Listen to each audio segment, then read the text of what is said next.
लिए धन्यवाद, तेरे उस अनोखे प्रेम के लिए धन्यवाद करते हैं। हाँ परमेश्वर पिता, और सारा आदर महिमा आपको देते हैं। यीशु मसीह के नाम से इस प्रार्थना को मांगते हैं, आमीन। Praise the Lord. Praise the Lord. जल्दी से परमेश्वर के वचन की ओर चलेंगे। आज क्रिसमस है। क्रिसमस बड़ा दिन भी कहते हैं, यीशु मसीह के पैदाइश, यीशु मसीह का जन्म।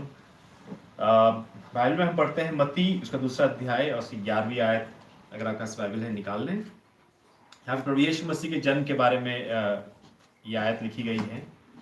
और जब हम यीशु मसीह के जन्म के बारे में सोचते हैं, ध्यान करते हैं, मैं ज़्यादा समय नहीं लूँगा कि हम बात करें कि यीशु मसीह का जन्म वाकई में सच्चाई है या नहीं है। इतिहास, साइंस, सारी बातें इस बात की पुष्टि करती है कि यीशु मसीह का जन्म इस दुनिया में हुआ, ऐतिहासिक रूप में हुआ। और यीशु मसीह के जन्म से समय 2 भागों में बढ़ गया।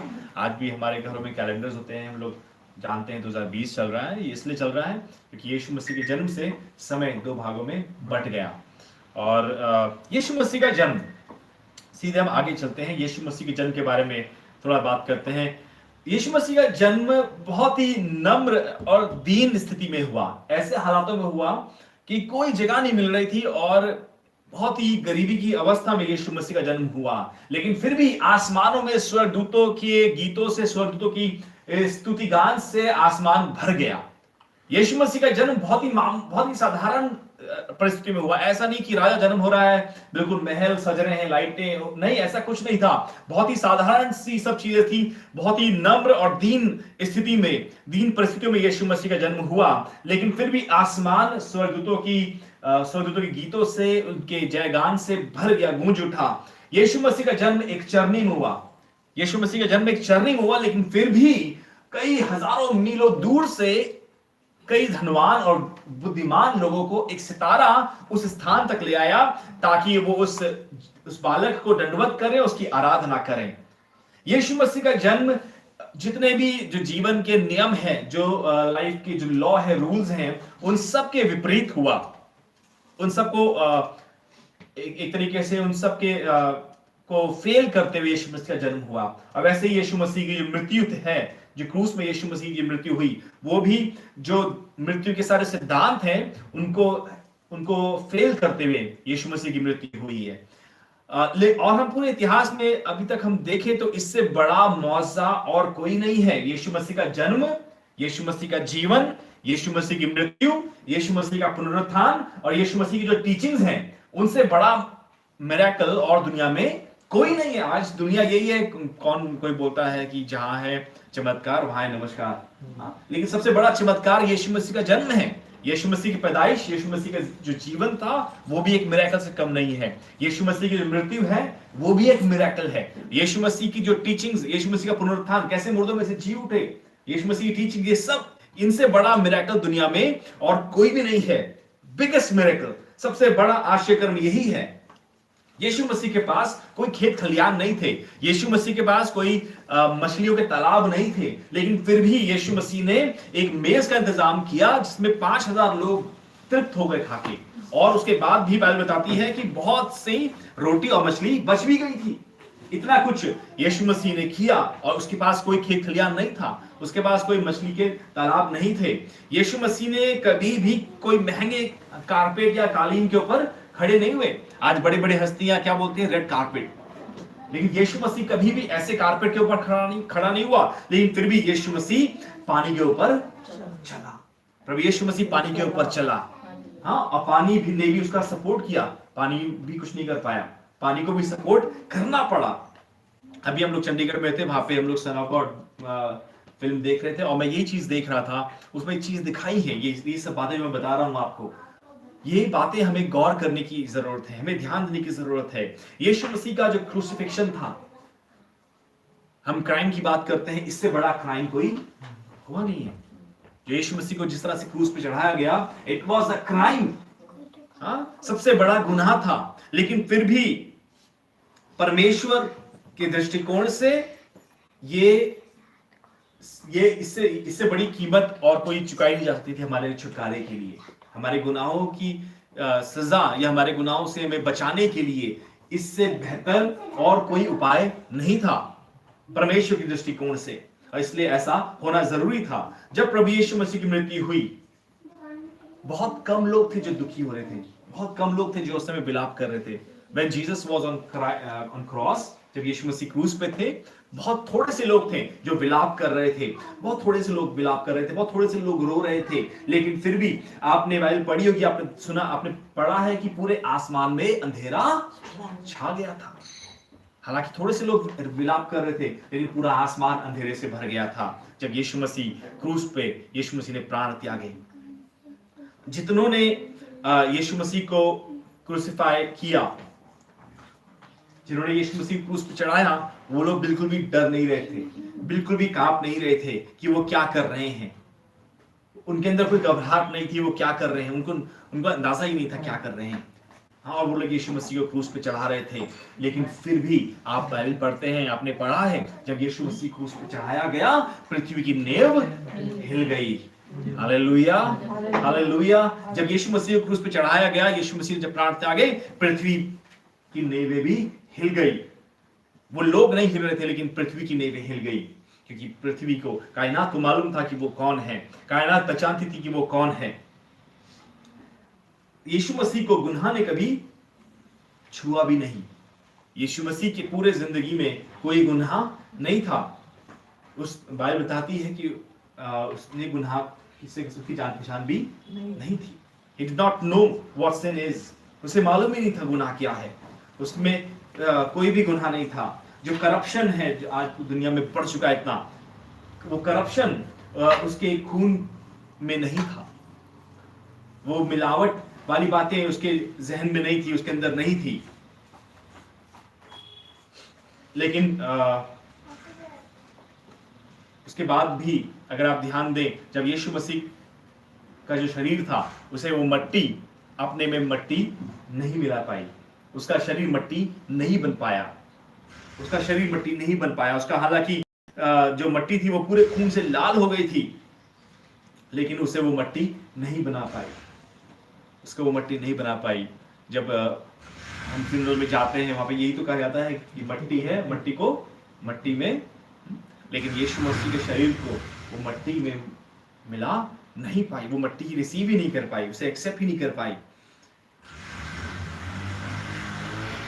3 साल प्रभु यीशु मसीह ने सेवाकाई करी, प्रचार किया। उसने कोई किताब नहीं लिखी, उसके पास कोई ऑफिस नहीं था, उसके पास कोई हेडक्वार्टर्स नहीं थे। जब प्रभु यीशु मसीह ने 3 साल सेवकाई करी, उसमें कोई यीशु मसीह ने किताब नहीं लिखी, कोई ऑफिस नहीं बनाया, कोई संस्था नहीं बनाई, कोई हेडक्वार्टर नहीं बनाया। लेकिन फिर भी 2000 साल से ज्यादा हो चुका है, और आज प्रभु यीशु मसीह एक सेंट्रल फिगर है सारी दुनिया का, एकदम केंद्र है। यीशु मसीह केंद्र है, सारी चीजें यीशु मसीह के आसपास चलती हैं। यीशु मसीह केंद्र बन चुका है। ह्यूमन हिस्ट्री का यीशु मसीह केंद्र है। मैं जब समय का बता रहा था, समय का केंद्र यीशु मसीह बन गया। हर सारी चीजें यीशु मसीह के ऊपर डिपेंड करती है।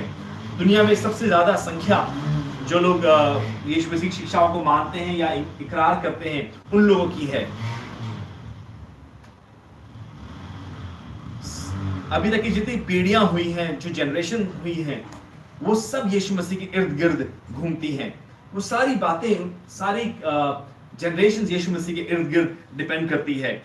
सिर्फ एक ही छुड़ाने वाला हुआ है पूरी ह्यूमैनिटी के लिए, पूरी इंसानियत के लिए एक ही बचाने वाला हुआ है, एक ही मसाया हुआ है, और वो है प्रभु यीशु मसीह, जिसकी पैदाइश की खुशी को आज ना सिर्फ हम मना रहे हैं, लेकिन दुनिया में जाने अनजाने में लोग इस खुशी में शामिल हो रहे हैं। लोग जानते नहीं है वो क्या कर रहे हैं, लेकिन फिर भी वो लोग भी मैरी क्रिसमस बोल रहे हैं, वो लोग भी मैरी क्रिसमस बोल रहे हैं, उन्हें मालूम नहीं है।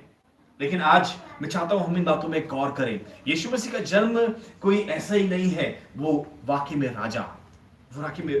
राजा है।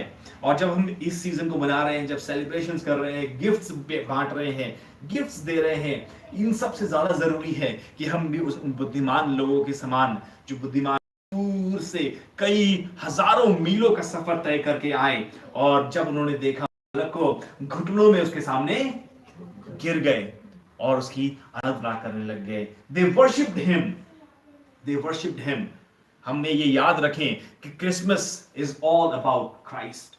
जो ये क्रिसमस है ये सिर्फ मसीह और सिर्फ मसीह से ताल्लुक रखता है। हम ध्यान रखें इस बात का। वो वाकई में वो मसाया है जिसका जन्म इस दुनिया में हुआ। एक बार आइए पढ़े मत्ती 2:11। उन्होंने उस घर में पहुंचकर उस बालक को और उसकी माता मरियम की हालेलुया। ये उन विद्वान और धनवान लोगों की बात हो रही है जिनको लीड करके डायरेक्शन दिखा दिखाकर एक स्थान में ले आया जहां पे ये असली राजा जन्मा था। वहां पर ये आए और इन्होंने उस बालक को कपड़े में लिपटा हुआ देखा। धनवान लोग थे ये लोग, ध्यान दीजिएगा, ये विद्वान लोग, धनवान लोग बहुत दूर से आए थे। एक बार फिर से पढ़ दीजिए आंटी। उन्होंने उस घर में पहुंचकर उस बालक को उसकी माता मरियम के साथ देखा और मुंह के बल गिरकर बालक को प्रणाम किया।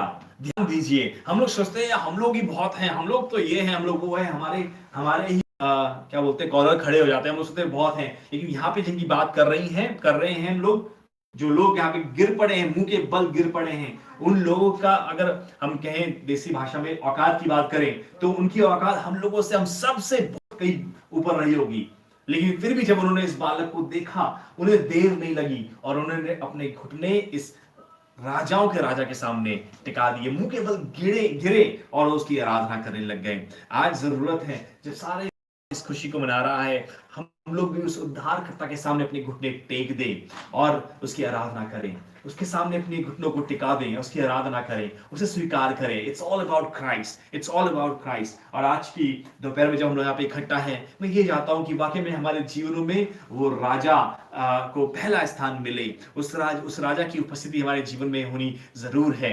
आज अपने दिलों के सिंहासन पे उस राजा को बिठा दीजिए, उसके सामने अपने घुटनों को टिका दीजिए। शायद आज तक आप राजा बनते रहे अपनी नजरों में, अपनी जिंदगी के राजा आप खुद बनते रहे हैं, लेकिन आज आइए let's give him the throne. आइए उस राजा को अपने जीवन का सिंहासन दे दें, उसको सिंहासन में विराजमान होने दें। आइए अपनी आंखें बंद करें, लेट्स क्लोज आवर आईज, अपनी आंखें बंद करें और प्रार्थना करें।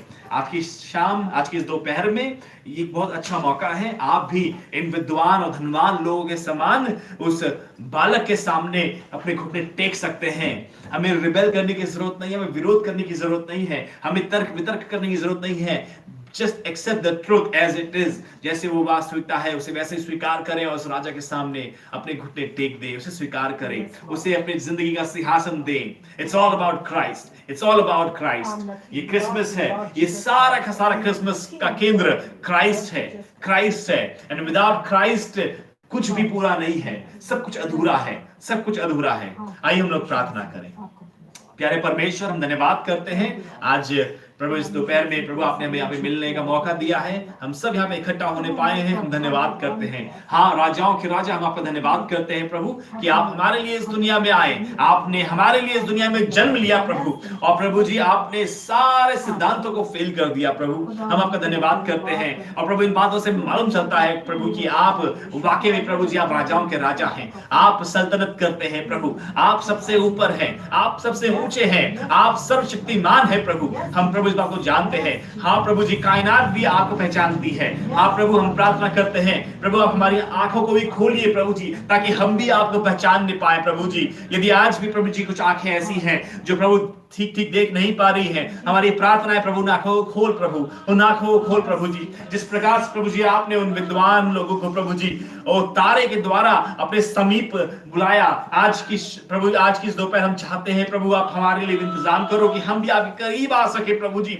जो लोग आपसे दूर हैं, हाँ प्रभु मैं उनके लिए दुआ करता हूँ वो भी आपके नजदीक आ सके, आपके करीब आने पाए, और प्रभु जी जब उनकी मुलाकात आपसे हो वो भी आपकी आराधना करने पाए। हाँ प्रभु, मैं दुआ करता हूँ आज की दोपहर में जो वचन बोया गया है इस पे आपकी आशीष हो, इस पे आपकी बरकत हो, और प्रभु इस घर में आपकी बरकत हो, इस परिवार में आपकी बरकत हो। हम दुआ करते हैं स्वीट आंटी के लिए जिसका जन्मदिन प्रभु आज है, उनके लिए भी आशीष मांगते हैं, बरकत मांगते हैं, अच्छी सेहत मांगते हैं, तंदुरुस्ती मांगते हैं, और प्रभु जी नए साल में जब वो प्रवेश कर रही है, नया साल बरकतों से भरा हो प्रभु, आशीष से भरा हो प्रभु, और आपके नजदीक आने का साल हो। मेरे परमेश्वर, मैं दुआ करता हूँ इस घर में, इस परिवार में बड़ी आशीष दीजिए प्रभु जी। हमारी संगति में आपकी आशीष हो, हमारे जीवन से, हमारे शब्दों से, हमारी बातों से आपको महिमा मिले पिता। हम आपका धन्यवाद करते हैं, सारा आदर महिमा आपको देते हैं। इस दुआ को